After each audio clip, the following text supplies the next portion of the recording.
Assalamualaikum warahmatullahi wabarakatuh. Halo semuanya, perkenalkan saya Lismawati dengan NPM 2311011133 yang kali ini akan membawakan banyak banget topik. So, teman-teman jangan sampai skip video ini ya. Tanpa berlama-lama lagi, langsung aja kita masuk ke pemaparannya. Nah, yang pertama kita akan membahas mengenai Equity Measurement and Management System, yang mana ini tuh akan membahas bagaimana sih perusahaan itu dapat membangun sistem pengukuran dan manajemen ekuitas merek yang komprehensif. Di sini kita akan membahas yang pertama itu mengenai brand audit atau audit merek. Nah, brand audit ini adalah pemeriksaan menyeluruh terhadap sebuah merek untuk menemukan sumber-sumber ekuitas mereknya. Yang kedua, kita ada brand tracking studies atau studi pelacakan merek. Jika brand audit memberikan informasi mendalam untuk kepuasan strategi jangka panjang, maka brand tracking studies mengumpulkan informasi yang lebih sederhana secara berkala untuk keputusan taktis jangka pendek. Kemudian ada big data dan marketing analytic dashboard. Dengan pertumbuhan pembayaran mobile dan jaringan sensor pengumpulan data, kini tersedia data konsumen secara berkelanjutan. Marketing Analytics Dashboard membantu menjawab 4 pertanyaan kritis, seperti apa yang terjadi, mengapa itu terjadi, apa yang akan terjadi jika, apa yang seharusnya terjadi. Lalu yang ketiga itu ada Brand Equity Management System. Setelah mengumpulkan data dari brand audit dan tracking studies, perusahaan perlu sistem internal yang tepat untuk memanfaatkan informasi tersebut secara maksimal. Kita ambil contoh dari Mayo Clinic mengenai Brand Equity Management System. Nah, Mayo Clinic ini melakukan studi brand equity pertamanya pada tahun 1996 dan sejak itu secara rutin melakukan studi kualitatif dan kuantitatif nasional. Ada 8 nilai Mayo Clinic, yaitu diantaranya rasa hormat, kasih sayang, integritas, penyembuhan, kerja tim, keunggulan, inovasi, dan pengelolaan, yang menjadi landasan identitas mereknya. Lalu pada tahun 1999, Mayo mendirikan infrastruktur manajemen merek sebagai clearinghouse institusional untuk pengetahuan berkelanjutan tentang persepsi eksternal Mayo Clinic. Mayo memiliki tingkat loyalitas yang luar biasa, yaitu sekitar 95% pasien menyatakan akan merekomendasikan dan memuji klinik kepada orang lain, dan masing-masing berbicara kepada lebih dari 40 orang. Nah, topik selanjutnya yaitu Measuring Source of Brand Equity, Capturing Customer Mindset.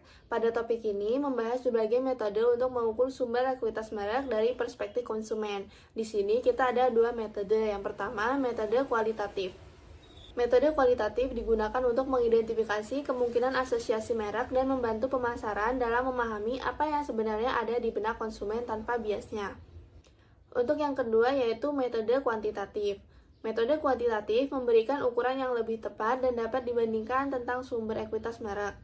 Di sini kita bisa menggunakan contoh penggunaan text mining untuk mengungkap asosiasi merek. Nah, ketersediaan data yang dihasilkan pengguna seperti ulasan, penilaian, komentar di forum diskusi online mendorong minat dalam menetapkan metode text mining untuk menghasilkan wawasan tentang pemasaran. Metode berbasis data ini memberikan pendekatan yang lebih efisien dan tidak bias dibandingkan survei tradisional. Misalnya, peneliti telah menganalisis ulasan kamera digital untuk mengungkap atribut produk yang didefinisikan konsumen, menggunakan data dari forum diskusi online untuk memahami struktur pasar dan membangun peta positioning merek, menerapkan pemrosesan bahasa alami untuk menganalisis ulasan produk dari 15 perusahaan selama 4 tahun untuk menghasilkan kesimpulan tentang kepuasan konsumen dan kualitas. Oke, kita ke topik selanjutnya, yaitu Measuring Outcomes of Brand Equity, Capturing Market Performance. Nah, pada topik ini kita akan membahas mengenai metode untuk mengukur hasil atau dampak dari ekuitas merek terhadap kinerja pasar. Di sini kita akan membahas dua metode juga. Yang pertama ada comparative methods atau metode komparatif. Comparative methods adalah studi atau eksperimen penelitian yang memeriksa sikap dan perilaku konsumen terhadap merek untuk secara langsung memperkirakan manfaat spesifik yang timbul dari memiliki tingkat kesadaran yang tinggi dan asosiasi merek yang kuat, menguntungkan, dan unik. Nah, pada comparative methods ini ada 3 poin juga nih. Yang A ada brand-based comparative approach. Pendekatan ini menggunakan eksperimen di mana satu kelompok konsumen merespon elemen program pemasaran ketika dikaitkan dengan merek target, sementara kelompok lain merespon elemen yang sama ketika dikaitkan dengan merek kompetitif atau merek fiktif. Yang B, kita akan membahas mengenai marketing based comparative approach. Pendekatan ini menjaga merek tetap konstan dan memberikan respon konsumen berdasarkan perubahan dalam program pemasaran. Lalu yang C yaitu conjoint analysis. Conjoint analysis adalah teknik survei multivariat yang memungkinkan pemasar membuat profil proses keputusan konsumen tentang produk dan merek. Metode kedua yaitu holistic methods atau metode holistik. Nah, holistic methods berusaha memperkirakan nilai keseluruhan atau ringkasan dari sebuah merek, baik dalam bentuk utilitas abstrak maupun nilai keuangan konkret. Pada metode yang kedua ini, kita akan membahas 2 poin. Yang A itu residual approach. Nah, residual approach melihat nilai merek dengan cara mengurangkan preferensi konsumen berdasarkan atribut produk fisik semata dari preferensi merek secara keseluruhan. Yang poin B yaitu valuation approach. Valuation approach menempatkan nilai keuangan pada ekuitas merek untuk keperluan akuntansi, merger dan akuisisi atau alasan lainnya. Nah, di sini kita akan mengambil contoh dari Liz Claiborne mengenai penilaian merek dalam akuisisi. Liz Claiborne yang dulu sukses besar pada tahun 1980-an dengan penjualan kurang lebih 2 miliar dolar per tahun, mulai mengalami masalah serius 2 dekade kemudian. Manajemen memutuskan untuk menjual merek Claiborne dan Monet ke Chipney seharga 288 juta dolar. Sebagai bagian dari perjanjian penjualan, Liz Claiborne diberi waktu 1 tahun untuk mengganti namanya. Perusahaan kemudian melakukan rebranding menjadi Kate Spade & Company pada 2012 dan kemudian diakuisisi oleh Coach seharga 2,4 miliar pada 2017. Kasus ini menunjukkan betapa pentingnya penilaian merek yang tepat dalam transaksi bisnis. Nah, di sini kita akan geser ke topik selanjutnya yaitu Designing and Implementing Brand Architecture Strategies, yang mana topik ini membahas strategi arsitektur merek, yaitu cara perusahaan mengorganisir dan mengelola portofolio merek dan produknya. Pada topik ini kita akan membahas beberapa poin. Yang pertama ada 3 langkah mengembangkan strategi arsitektur merek, yang mana langkah pertamanya ini mendefinisikan potensi merek melalui 3 karakteristik penting, seperti brand vision, brand boundaries, dan brand positioning. Lalu langkah kedua itu mengidentifikasi peluang eksistensi merek, yang mana di sini ada 2 jenis, yaitu line extension dan kategori extension. Lalu langkah ketiga yaitu menentukan elemen merek untuk produk baru. Keputusan tentang nama, tampilan, dan elemen branding lainnya untuk produk baru. 2 strategi utamanya yaitu branded house dan house of brands. Nah, poin kedua yaitu brand portfolio, di mana brand portfolio ini mencakup semua merek yang dijual perusahaan dalam satu kategori produk. Peran khusus merek dalam portofolio itu ada flankers, Casco, low and entry level, high end, prestige. Lalu yang ketiga itu ada brand hierarchies atau hierarki merek. Brand hierarchy adalah cara grafis untuk menggambarkan strategi branding perusahaan dengan menampilkan jumlah dan sifat elemen merek umum dan khas di berbagai produk perusahaan. Nah, tingkatan dalam hierarki merek ini ada corporate or company brand level, family brand level, individual brand level, modifier level, dan product descriptor. Nah, di sini kita akan mengambil contoh dari Google mengenai tantangan arsitektur merek. Google yang awalnya hanya mesin pencari, kini memiliki berbagai sub-merek yang terhubung dengan nama corporate seperti Google Earth, Google Map, Google Play, serta daftar panjang merek individual dari berbagai akuisisi. Pada 2016, Google mereorganisasi diri dengan menciptakan perusahaan induk baru, yaitu Alphabet. Penciptaan Alphabet masuk akal karena memungkinkan Google bekerja di bidang-bidang yang tidak berkaitan, seperti mobil tanpa pengemudi dan penyembuhan penyakit menggunakan nama perusahaan terpisah, tanpa mengkompromikan makna merek Google. Topik selanjutnya yaitu membahas mengenai introducing and naming new products and brand extension. Di sini akan membahas secara mendalam tentang ekstensi merek, bagaimana memperkenalkan produk baru menggunakan nama merek yang sudah ada. Yang pertama yaitu keuntungan ekstensi merek. Ekstensi merek yang direncanakan dan diimplementasikan dengan baik menawarkan sejumlah keuntungan yang dapat dikategorikan sebagai yang memfasilitasi penerimaan produk baru dan yang memberikan manfaat umpan balik ke merek produk. Di mana manfaat memfasilitasi penerimaan produk baru itu diantaranya meningkatkan citra merek, mengurangi resiko yang dipersepsikan pelanggan, meningkatkan efisiensi pengeluaran promosi, menghindari biaya pengembangan merek baru, dan mengizinkan efisiensi kemasan dan label. Yang kedua yaitu kerugian ekstensi merek. Meskipun memiliki keunggulan potensial, ekstensi merek juga memiliki sejumlah kerugian yang perlu dipahami. Jadi antaranya dapat membingungkan atau membuat frustasi konsumen, dapat menghadapi resistensi pengecer, dapat gagal dan merusak citra merek induk, dapat mengkanibalisasi penjualan merek induk, dapat mengecerkan makna merek. Yang ketiga yaitu evaluasi peluang ekstensi merek. Untuk memaksimalkan kemungkinan keberhasilan ekstensi merek, pemasar harus melihat faktor-faktor yang mempengaruhi keberhasilan merek, seperti kesesuaian, leverage, kompetisi, dan kemampuan untuk membantu merek induk. Di sini kita mengambil contoh Virgin untuk ekstensi merek yang hampir tak terbatas.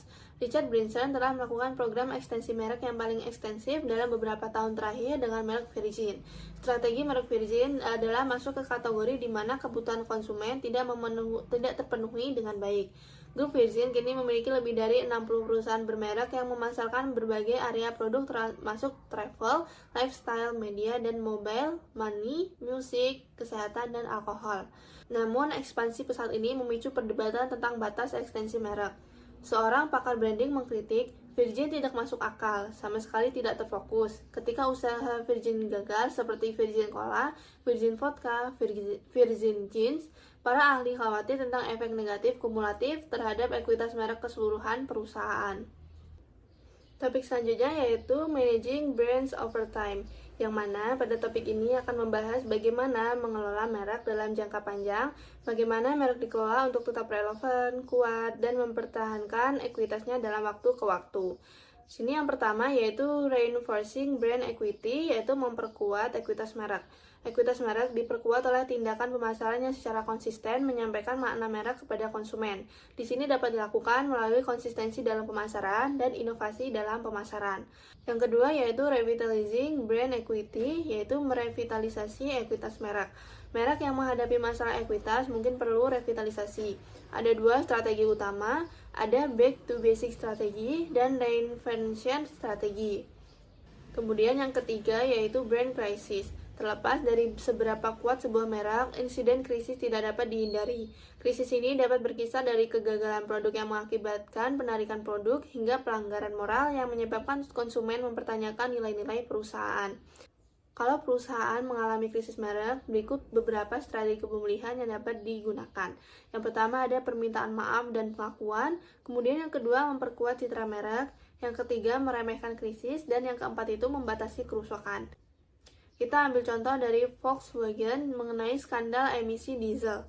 Pada September 2015, IPA menemukan bahwa banyak mobil Volkswagen yang dijual di AS dilengkapi perangkat lunak yang dapat meningkatkan kinerja mesin diesel secara palsu dalam tes emisi. Analisis data Twitter menunjukkan bahwa frekuensi penyebutan Volkswagen bervariasi dramatis dari hari ke hari, dan penyebutan tersebut tampaknya sejajar dengan tindakan spesifik yang diambil Volkswagen dalam mengeluarkan permintaan maaf. Meskipun sentimen terhadap merek sangat negatif di awal skandal, seiring waktu presentasi penyebutan negatif harian berkurang dan sentimen menjadi lebih netral. Kemudian Volkswagen harus membayar lebih dari 15 miliar dolar dalam penyelesaian dengan regulator federal dan pemilik diesel. Sebuah pelajaran mahal tentang pentingnya integritas merek.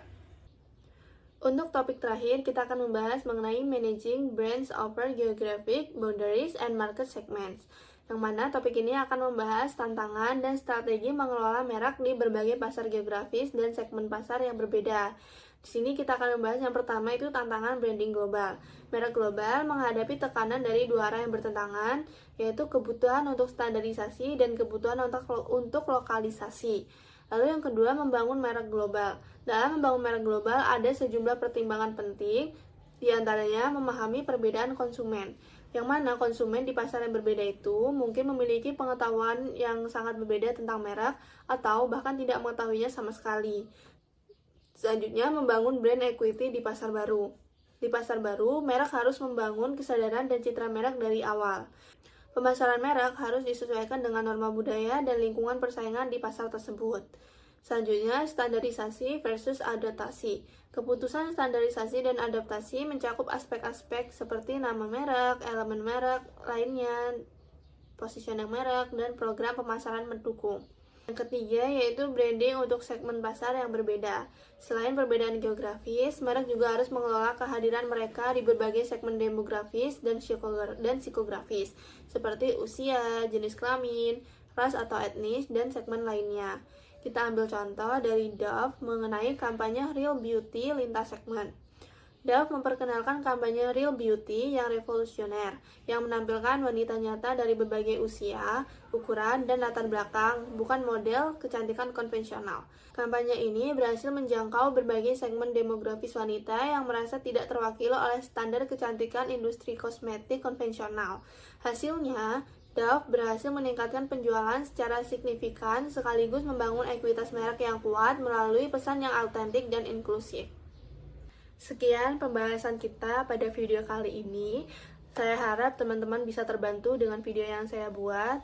Saya mohon maaf jika ada kesalahan atau kekurangan dalam penyampaian materi. Saya akhiri. Wassalamualaikum warahmatullahi wabarakatuh. Bye.